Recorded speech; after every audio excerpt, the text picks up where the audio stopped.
थुंग थुंग गांव का एक गरीब बाजा वाला था। दिन भर वह गांव-गांव घूमकर ढोलक बजाकर अपना गुजारा करता, पर कई कई दिन उसे एक आना भी नसीब नहीं होता था। इसलिए पेट की आग बुझाने के लिए कभी कभी उसे लोगों के झूठे बर्तन भी मांजने पड़ते, पर फिर भी उसे पैसे कम और गालियां ज्यादा मिलती थीं। एक रात भूख, बेइज्जती और तन्हाई से टूटकर वह एक सुनसान सड़क से जा रहा था। तभी उसे सड़क के किनारे एक वेंडिंग मशीन दिखी। देखते ही वह सोच में पड़ गया और मन ही मन सोचा, ये क्या बला है भाई। तभी उस मशीन में से एक आवाज आई, मुझे कोई भी चीज दो और बदले में जो सबसे जरूरी है वो लो। सुनते ही थुंग थुंग घबरा गया, क्योंकि उसने इससे पहले ऐसी चीज कभी नहीं देखी थी।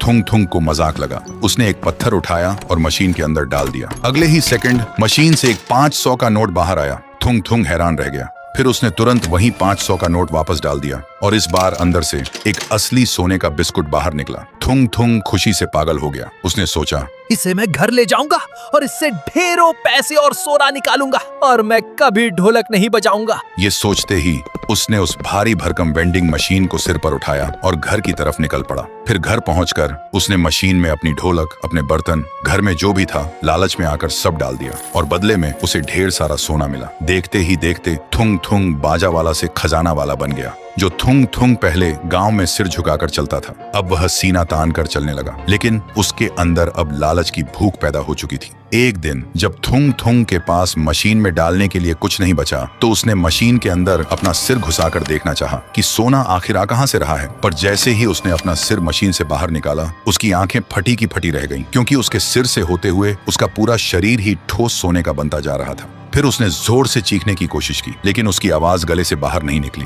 और अगले ही पल दम घुटकर मर गया। लेकिन तभी थुंग थुंग की अचानक आंख खुल गई और वह बुरी तरह हांफने लगा, क्योंकि ये सब एक सपना था। वह घबराकर अपनी बीवी के पास भागा और रोते हुए उसे जोर से गले लगा लिया। उसकी बीवी ने हैरानी से पूछा, क्या हुआ थुंग थुंग, सुबह सुबह इतना प्यार जता रहे हो? मच्छर ने जोर से काटा है क्या? पर थुंग थुंग कुछ नहीं बोला, बस बच्चों की तरह रोता रहा। उसी दिन शाम को जब थुंग थुंग घर से बाहर निकला, तो उसके पैरों तले जमीन खिसक गई, क्योंकि उसके आंगन में ठीक वही शैतानी वेंडिंग मशीन रखी थी।